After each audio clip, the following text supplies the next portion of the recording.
Maintenant, la parole est à Églantine Fauvel.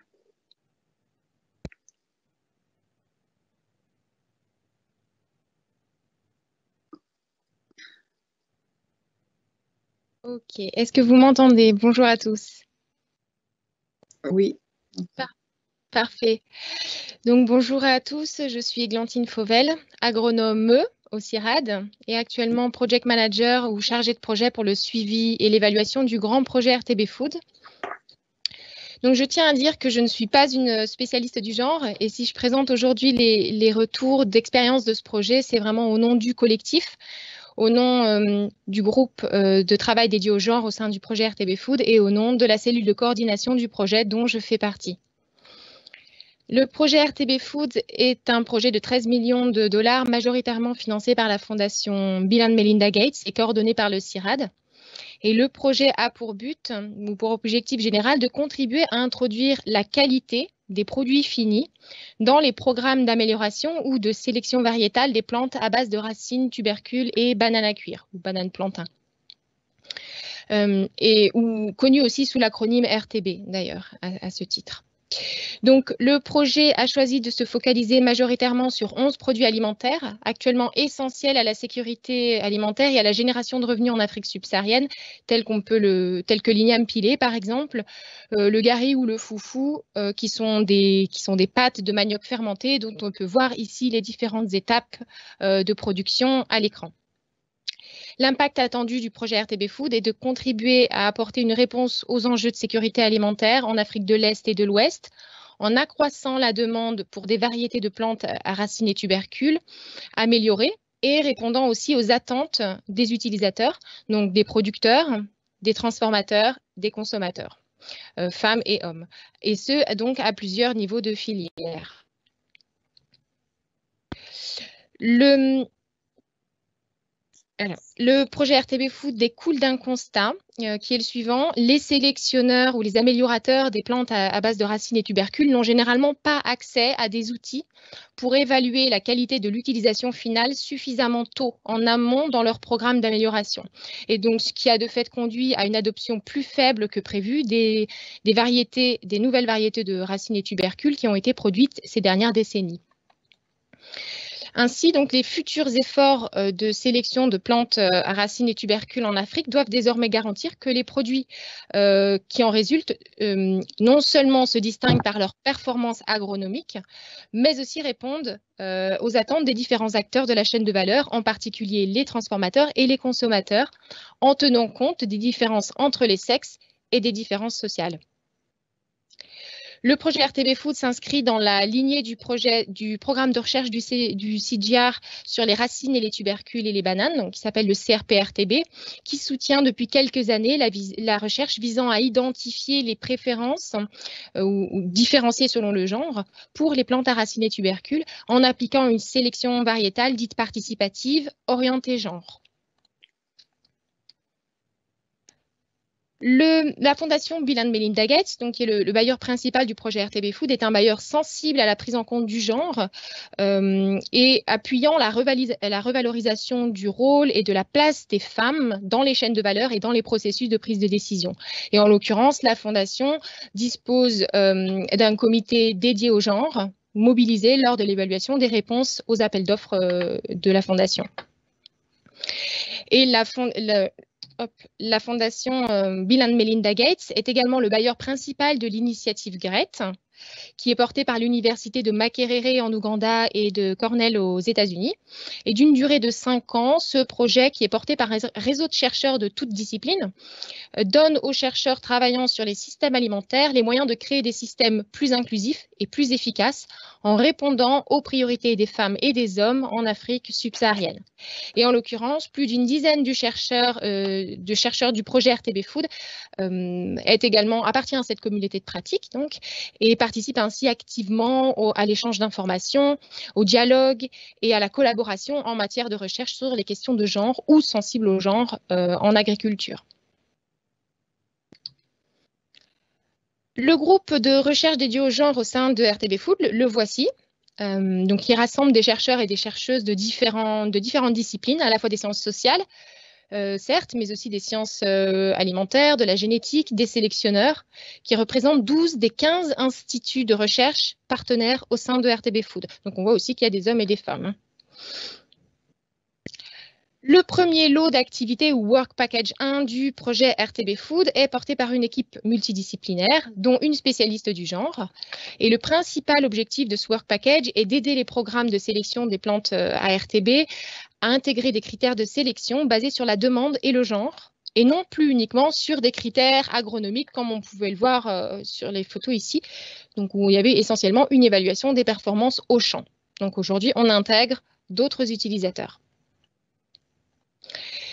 Donc ce Work Package repose sur une méthodologie participative mixte et il s'est doté d'un cadre d'analyse de genre adapté de Moser et Rubin. Là, je ne pourrais pas vous en dire beaucoup plus. Responsabilité. Ok, pardon. Donc ce cadre d'analyse, je disais, accorde une place importante aux questions sur les rôles, les responsabilités, les prises de décision, l'accès aux biens. La composante de recherche du Work Package 1 dédié au genre se décline en 6 questions de recherche qui sont les suivantes et auxquelles le groupe de travail dédié au genre s'attache maintenant à répondre au travers de l'analyse des résultats qui ont été obtenus au cours de 45 enquêtes conduites sur 11 produits alimentaires dans 5 pays d'Afrique subsaharienne, Afrique de l'Ouest et Afrique de l'Est. Pour chacun de ces 11 produits alimentaires à base de racines, tubercules et bananes à cuire, donc, les caractéristiques ou critères de qualité ont été collectés et classés, priorisés, au cours de 3 types d'activités. Tout d'abord, premier type d'activité, des enquêtes sur les préférences, enquêtes individuelles et en focus group par genre, donc par sexe, avec des producteurs ou agriculteurs, des transformateurs et des consommateurs de racines et tubercules. Ensuite, on a organisé des diagnostics de procédés de transformation avec les transformateurs qui se sont en fait révélés être plutôt des transformatrices. Et enfin, pour chaque produit, on a effectué 300 tests avec 300 consommateurs et consommatrices. Dans l'ensemble, pour les 11 produits alimentaires que l'on étudie, il y a peu, voire pas beaucoup de différences significatives entre les hommes et les femmes, pour ce qui est des premiers critères de qualité. C'est ce qu'illustre par exemple le tableau ci-contre, qui classe les critères de qualité du matoke, qui est en fait une pâte de banane bouillie, consommée en Ouganda, en Afrique de l'Est notamment. Ici, on voit bien que hommes et femmes disent que l'essentiel, c'est d'obtenir un aliment moelleux, goûtu et jaune. Donc, de tels résultats apportent des preuves étayées aux améliorateurs, aux sélectionneurs, qui doivent se focaliser sur un petit nombre de traits satisfaisant le plus grand nombre d'utilisateurs, le plus grand nombre de consommateurs, de transformateurs. Donc la convergence des réponses, ici sur les 3 premiers critères, on va dire, rend réaliste l'objectif qui est le nôtre dans RTB Food d'intégrer à minima les principaux critères de qualité dans les schémas de sélection variétale RTB. Toutefois, si on ne considère pas seulement les premiers critères de sélection, mais si on regarde la liste complète, des caractéristiques citées, on se rend compte que les hommes et les femmes citent bel et bien des caractéristiques différentes, et les femmes en citent parfois même plus que les hommes. Dans le cas du matoke, encore une fois, les femmes classent ainsi en 6e position la facilité à l'épluchage comme un critère de qualité, tandis que les hommes placent en 4e position l'odeur agréable du produit fini.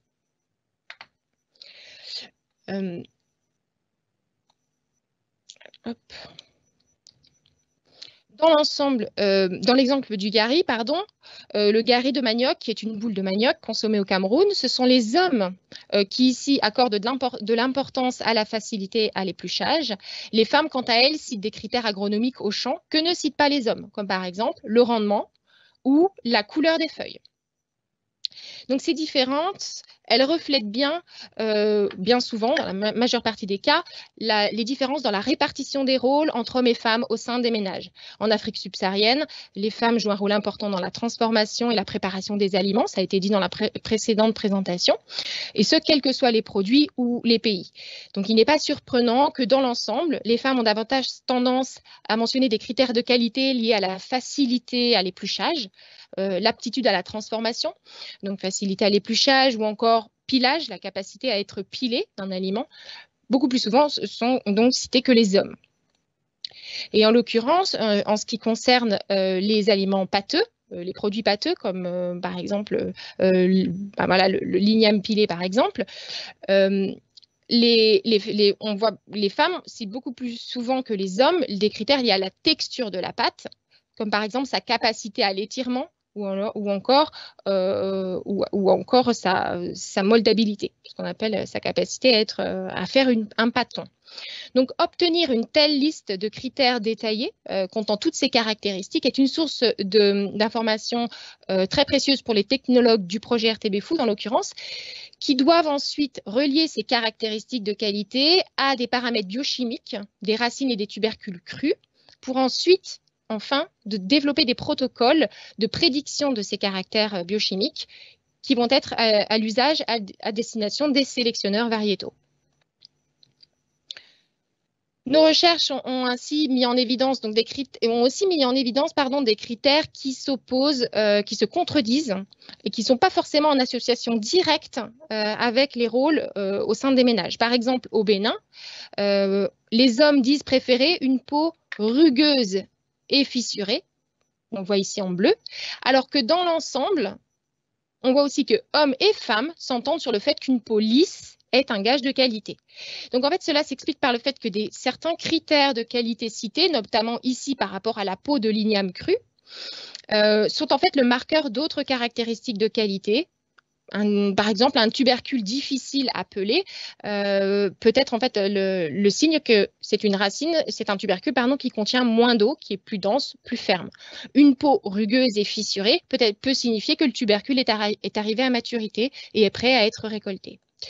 Donc cela montre bien l'importance des enquêtes qualitatives beaucoup plus approfondies au-delà des enquêtes ventilées par sexe, comme par exemple des analyses de langage pour comprendre les raisons qui sous-tendent la demande pour certains critères de qualité spécifiques chez les hommes et chez les femmes, pour identifier des relations entre certains critères, pour en rassembler certains, pour en éliminer d'autres et en somme pour faire un tri et transmettre une information cohérente aux technologues qui seront ensuite en charge de traduire ces critères, comme je le disais, en traits biochimiques ou biophysiques qui puissent être mesurés en laboratoire.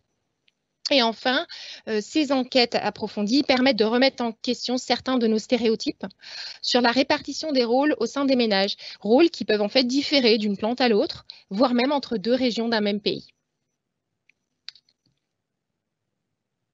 Un certain nombre de leçons importantes peuvent être tirées de cette composante de nos recherches sur les critères de qualité des racines, tubercules et bananes à cuire.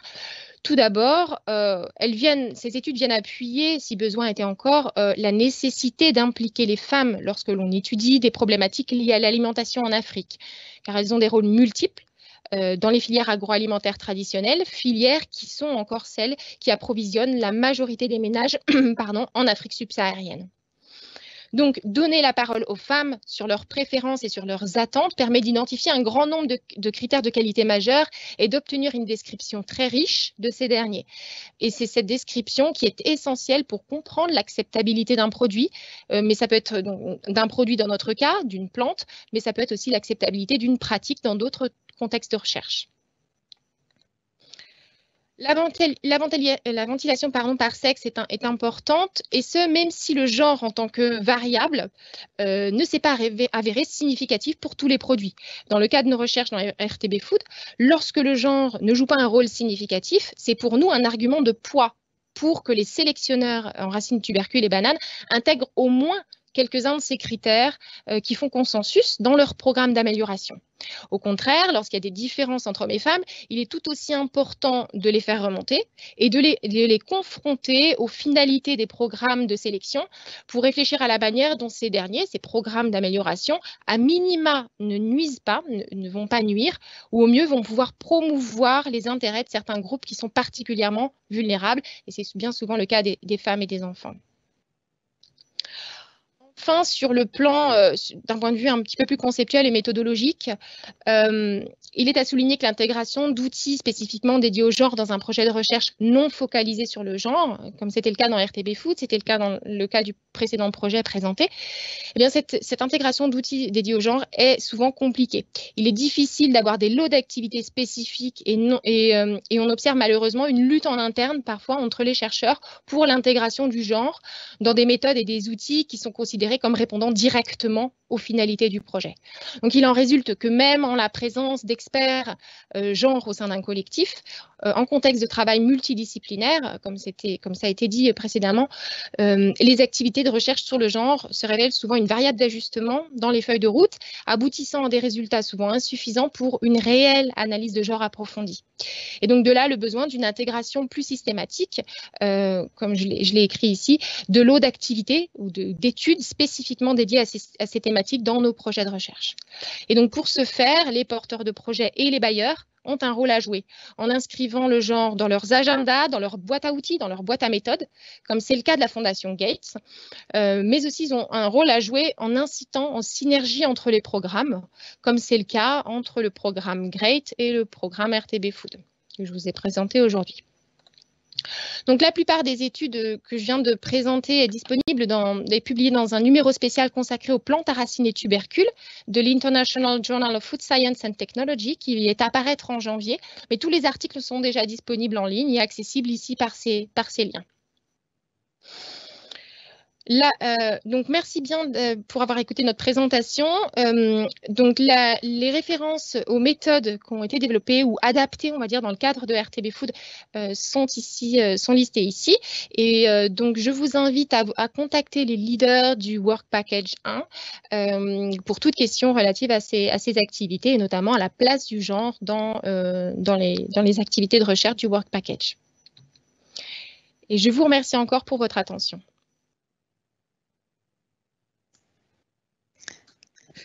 Merci beaucoup pour cette présentation très intéressante. Est-ce que nous avons le temps d'ouvrir un petit espace pour des questions ou est-ce que vous aviez prévu au niveau des organisatrices? Voilà, on a deux questions. Une question pour Emmanuel sur la question de l'absence de mots-clés genre dans les valorisations. Est-ce que ça vient vraiment d'une autocensure ou bien est-ce que c'était une commande ou une contrainte vis-à-vis des journaux? Et puis j'aurai une question ensuite pour Églantine.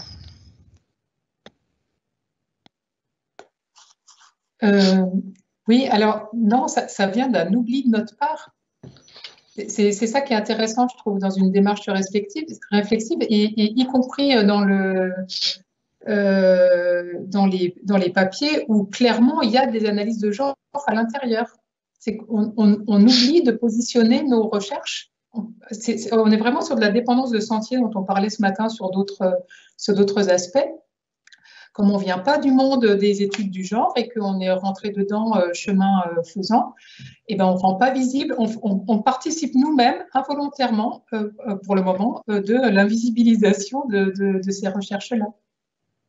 Donc là, en l'occurrence, c'est à nous de faire le travail. Et donc la question pour Églantine, merci Emmanuel.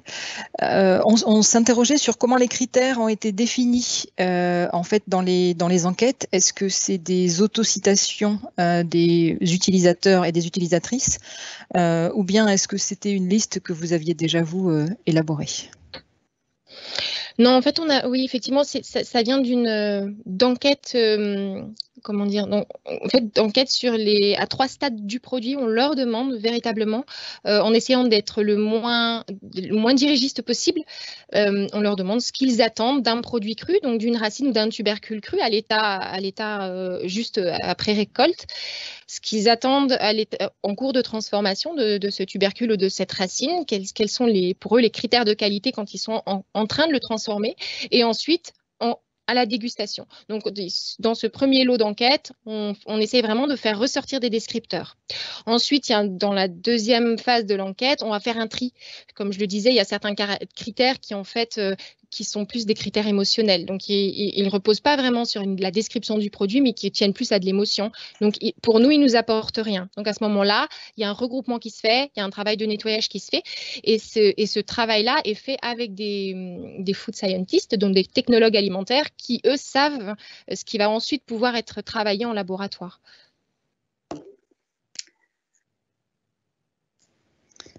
Merci Églantine. Peut-être une autre question pour Emmanuel. Est-ce que vous avez restitué auprès des participants du projet les premiers résultats et comment ont-ils été perçus sur le terrain? Oui, alors merci pour cette question. Alors malheureusement, il y avait un gros volet de nos activités qui était prévu en lien avec la restitution, à la fois avec les partenaires techniques et financiers, donc des ministères, des ONG, des bailleurs à Ouagadougou, et aussi dans les villages dans lesquels tout le travail de terrain avait été mené. En raison du Covid, on a vraiment dû réduire la voilure et l'ambition sur ces activités de restitution. On ne désespère pas. Alors là, le projet est officiellement terminé, mais on essaye d'obtenir un complément de financement pour retourner dans les villages l'année prochaine. Pour le moment, voilà, on est quand même très en deçà de ce qu'on avait prévu de faire. Malgré alors, et du coup, en plus, les entretiens, enfin les ateliers ont été du coup. Alors ça, je pense que c'était une bonne chose. Il y avait peu de collègues français, donc ça s'est fait avec les collègues africains burkinabés du projet. Mais dans quoi les discussions ont été menées, eh ben, pas en français. Donc là, on a un souci, nous, les chercheurs français, d'accéder au contenu des échanges. Cela étant dit, il y a quand même eu des éléments qui nous ont été restitués, qui étaient que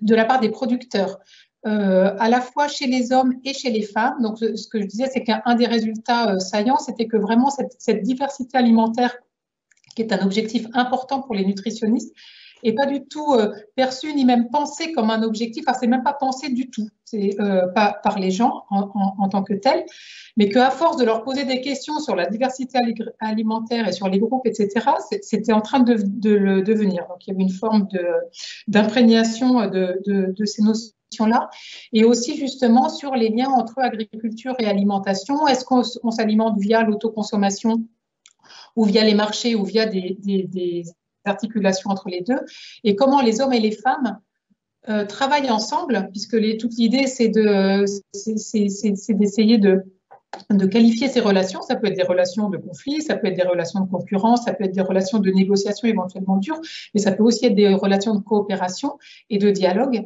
par rapport à cet objectif commun, mais qui n'était même pas identifié comme un objectif initialement. Donc là, on sait qu'il y a des choses qui sont en train de bouger. Voilà, et ce qu'on espère, c'est d'avoir un complément de financement l'année prochaine pour pouvoir vraiment retourner sur le terrain et en discuter directement avec les parties prenantes.